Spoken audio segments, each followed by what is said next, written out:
joie, acclamer ce Dieu qui te donne le souffle de vie, qui te donne la bonne santé. Il faut que vous veniez avec toute ta famille, peu importe le vent, peu importe les tempêtes, mais tu es là à cause de ce Dieu. Il est digne de gloire, il est digne des acclamations, il est digne d'adoration. Et tous ensemble nous disons Amen. Amen. Kolo azwalukum. Merci pour na yonde ko bisika nyonso zwami. Kolo apambola yo. Amen. Ndeko na biso tondo le zolo matro qui nous suit depuis quelque part en Angola. Que le Seigneur notre Dieu te bénisse et bénisse aussi toute ta famille. Et à vous tous aussi qui entrent en passant, que l'Éternel Dieu vous bénisse aussi. Et pourquoi pas ceux-là que nous suivrons dans des années ou des jours qui viennent. Que le Seigneur vous bénisse. Et que le Seigneur bénisse aussi notre frère qui est sur Instagram, Pichu Kalonji. Que la grâce de Dieu soit avec toi et toute ta famille. Pourquoi pas vous qui êtes sur notre page Facebook, que la grâce de Dieu soit avec vous. Que le Seigneur soit loué car il nous a encore donné cette opportunité d'être tous ensemble aujourd'hui pour le louer, pour l'adorer, pour le glorifier et surtout écouter sa parole, car sa parole c'est la vie, car sa parole c'est la délivrance, car sa parole c'est la paix. Amen. Car sa parole c'est la joie, car sa parole c'est la restauration, car sa parole c'est là où se trouve tout ce dont vous avez besoin. Car en accord avec l'évangile selon Jean, dans son chapitre 1er, à partir du premier verset, c'est cette parole-là qui se fait chair et qui habite parmi toi, là où tu es. Amen. Amen. Kola pambola biso. Alors, nous sommes dans la continuité de notre message de la fois passée. Tuzongi suna liziba ya Bethesda. Nemona to benga mona lingali. Amen. Tuzaga wana na réservoir ya Bethesda. Kola pambola yo landaki biso dimanche passé. Je sais que Dieu a mis quelque chose de particulier en toi à travers ce message. Amen. Amen. Alors, nous prenons notre lecture qui est dans Jean chapitre 5.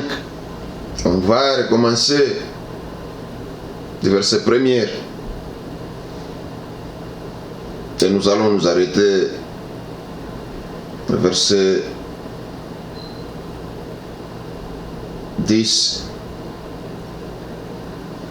Lisons au nom de Jésus-Christ de Nazareth. Amen. Jean chapitre 5, du verset 1er au 10. Après cela, il y eut une fête juive. Et Jésus monta à Jérusalem. Or, à Jérusalem, près de la porte de Brebis, il y a une piscine qui s'appelle en hébreu Bethesda. Et qui a 5 portiques. Sous ces portiques, un grand nombre de malades étaient couchés. Des aveugles, des boités, des paralysés. Ils attendaient le mouvement de l'eau. Car un ange descendait de temps en temps dans la piscine et agiter l'eau. Et le premier qui descendait dans l'eau, après qu'elle avait été agitée, était guéri, quelle que soit sa maladie. Là se trouvait un homme infirme depuis 38 ans. Jésus le vit couché et sachant qu'il était malade depuis longtemps, il lui dit, veux-tu être guéri? L'infirme lui répondit, Seigneur, je n'ai personne pour me plonger dans la piscine quand l'eau est agitée. Et pendant que j'y veux, un autre descend avant moi. Quelle incapacité!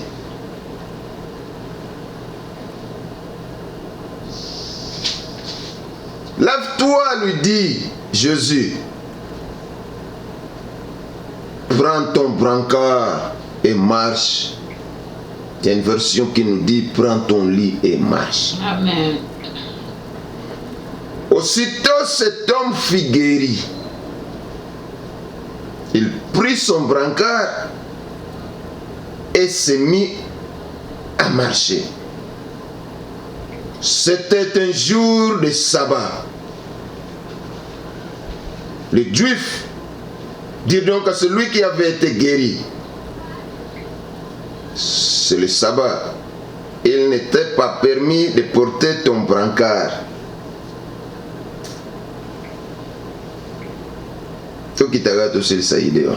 Amen. Il répondit 11. Celui qui m'a guéri m'a dit, prends ton brancard et marche. Donc pour lui, ce n'était pas son problème. Alors, c'est ça notre lecture que nous avons aussi fait le dimanche passé. Amen. Amen. Et pour aborder ce sujet du réservoir de Bethesda,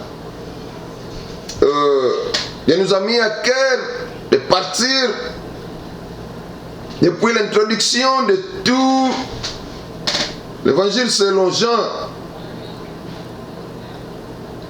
Et nous avons épinglé beaucoup de choses afin de pouvoir avoir une idée générale par rapport à ce dont nous sommes en train de parler. Amen. Amen. Et on n'a pas le temps d'y revenir car nous avons dit beaucoup de choses.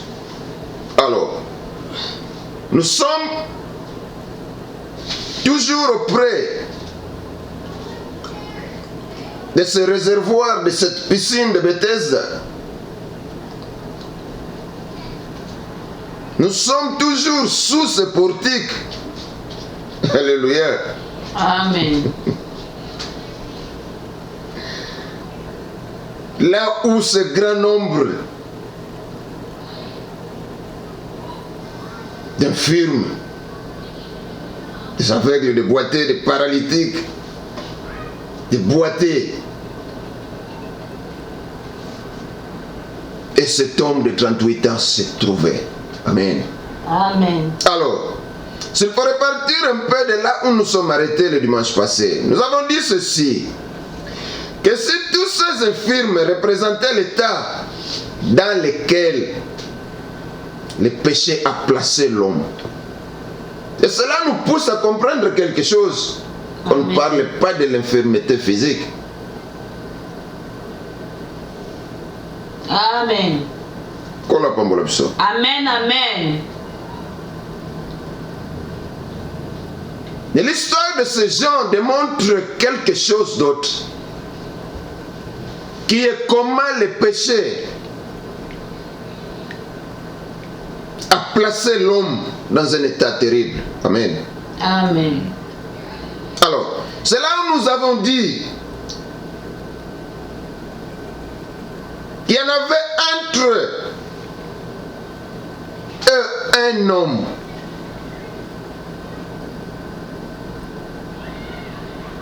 paralysé de 38 ans, n'est-ce pas? Amen. Qui lui figurait tout spécialement l'état de l'homme sous la loi. C'est tout ce que nous avons dit le dimanche passé. C'était un malheureux, infirme depuis 38 ans. Mais une question dont nous avons posé, ou nous nous sommes posés, une question vraiment de très grande curiosité. Amen. Pourquoi donc se trouvant près ou proche du moyen de guérison, aussi sûr bien sûr? Pourquoi? Parce que il y a un ange qui venait, qui agitait l'eau, et tout celui qui descendait premier. Maintenant,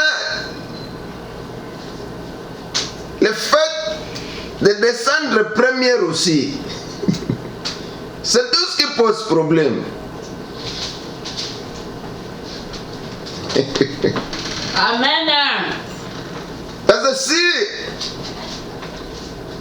l'ange bougeait l'eau et tous ceux qui étaient là plongeaient du coup et tout un chacun d'eux reçoit sa guérison de sa situation,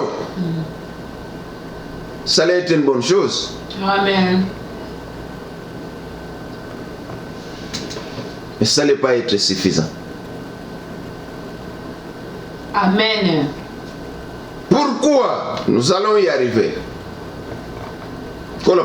Amen, amen. La suffisance ici, c'est seulement celui qui est descendu venant du ciel, qui a pu tout pour l'univers entier. Parce que pour l'univers entier, ce n'est plus question, ou ce n'est pas question du réservoir.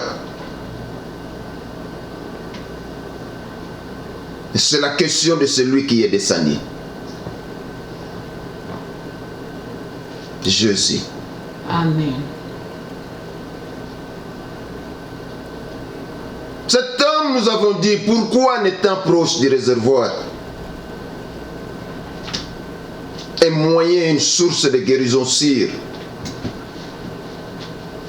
demeurait-il dans la même, étant sans en profiter? N'est-ce pas une question capitale?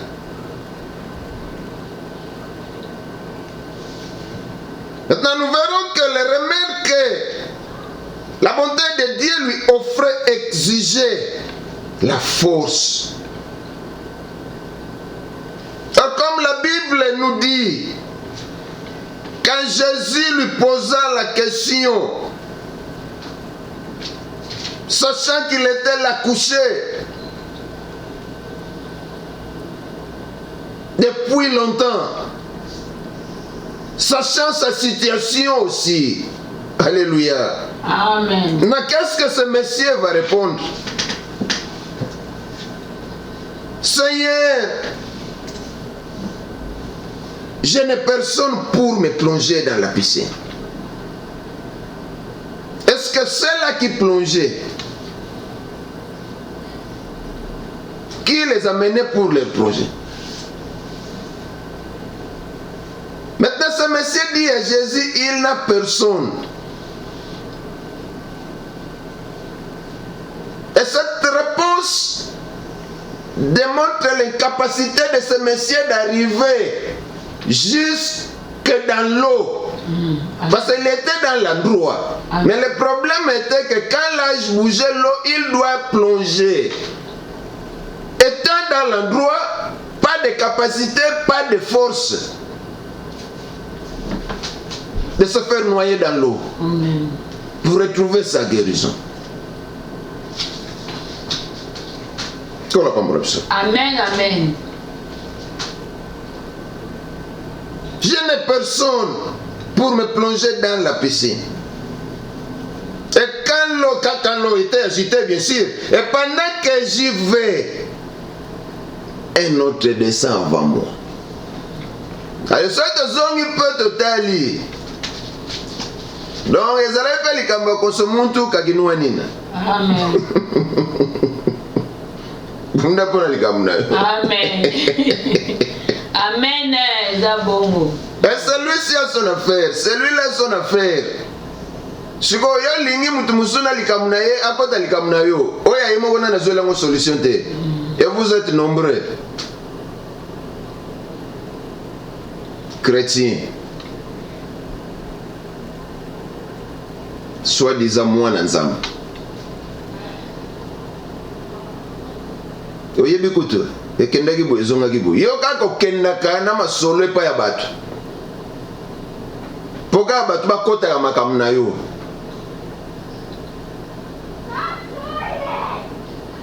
Siko nayebi te oza mwana nzambe ya lolenge nini. Si réellement tu as réussi, c'est lui qui t'a libéré de la captivité du diable. Parce que sentiment on est kaka lolenge nini. Talanga kute kendaki boye zongisaki boye. Et cette chose nous le dirons chaque fois. Et mouton yozo ke loloba na ye makambo. Soit disons le soulagement, il a aussi ses problèmes. Peut-être que tu as évité na etani ne commissaire ce qui passe na kanda. Tali yozo memele su makambo susu. Parce que yeso ya yo nimelo tiki ye wapi. Amen. Yeso ya yo soit disant oyamba otiki ye wapi. Amen. Parce que ye wana réservoir na yo. Partout aux Zaza. Il a seulement dit un mot. Et ce monsieur a pris son brancard, a pris son lit et il a marché. Ce qu'on y a le soi-disant, au plongeant déjà dans la piscine où il y a Jésus-Christ. Amen. Ce qu'on n'a pas nani. Moutouana yo pesa ke kanda, ce qui est battu.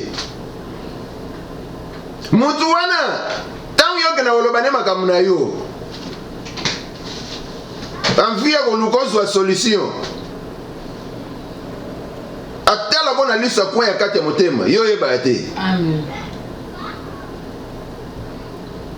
Il y a peu de solution. Et en faisant cela, vous nourrissez votre problème. Moyen si là, exaté. Ils ont mirir. Yeso ya yo nimela za wapi. Ce qui est à bongo.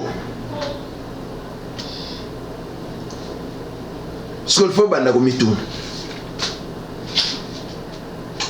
Ce que na yama yeso ngo penza ya solo. Soki kaka ye Yesu wana sima koyamba ye. Et voici maintenant toutes choses sont devenues nouvelles. Amen. Siko ya yo boni ti kino sikoyo. Ce sont des choses faciles. Donc on a lingala pété. Afin que ma conscience na biso bana na nzambe zala réveiller. Parce que vous êtes nombreux soi-disant en étant en Christ, mais toujours dans la captivité. Amen. C'est là où nous commençons aujourd'hui, nous continuons. Car le remède que la bonté de Dieu lui offrait exigeait de la force à tout celui par eux qui voulait l'employer. Pour eux, pardon, qui voulait l'employer. Ce remède est que l'ange descendait. Alléluia. Amen. Et maintenant, il y a une condition.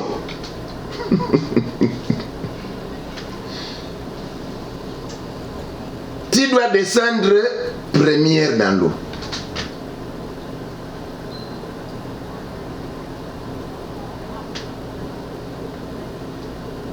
C'est pas facultatif. C'est pas aussi une masse qui va descendre, mais seulement une personne qui doit descendre dans l'eau pour être guéri totalement. Maintenant, cet homme sans force, assujetti sous la loi.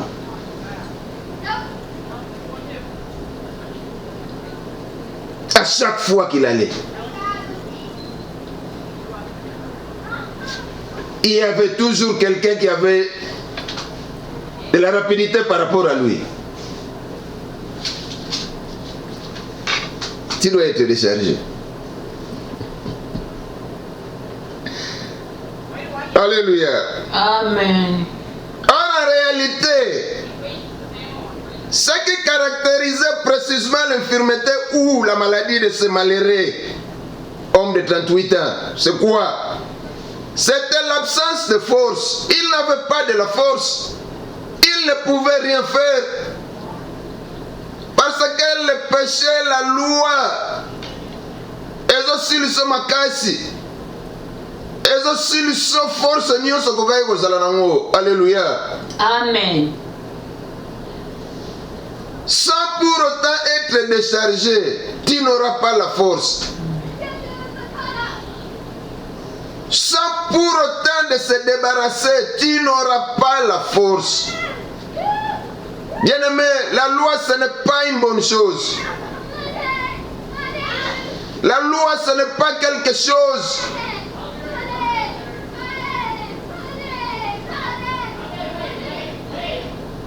Yamalamu na kati ya bato.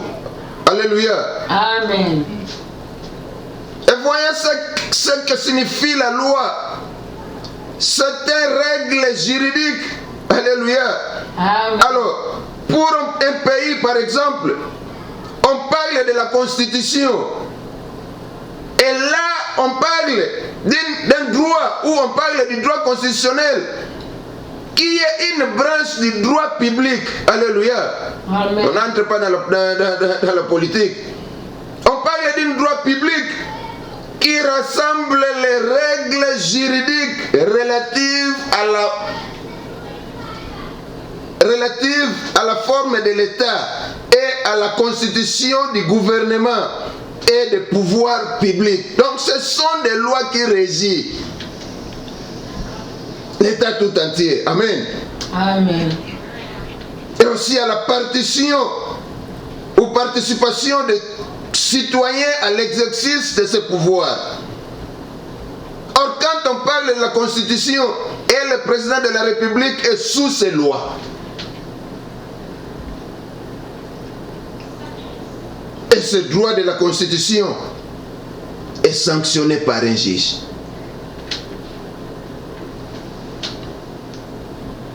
Dans le juge de la loi ici, c'est Dieu lui-même.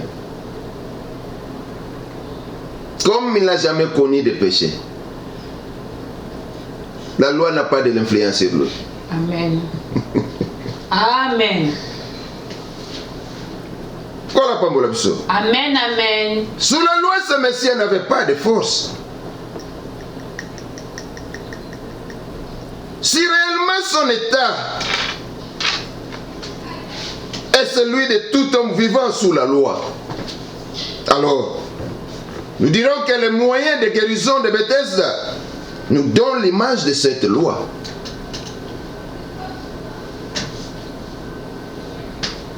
Soki lolenga muto ezotalisa biso lolenga muto azobika na se ya mobeko. Sikoyo tokende komona ke piscine ya Bethesda ezotalisa biso lolenge ya mobeko wana. Kola pambola biso. Amen. Parce qu'ils étaient nombreux. Mais les mains changent toujours le sens de la phrase. Un ange descendait, seulement une personne. Maintenant, sous ses incapacités, donc il pouvait demeurer sous ce portique durant toute sa vie, sans être sauvé, sans être guéri. Alléluia. Amen. Donc cela va nous amener aussi à comprendre que malgré l'ange, il avait l'incapacité de guérir, de donner la vie aux hommes. Alléluia. Amen. Kola pambola biso. Amen.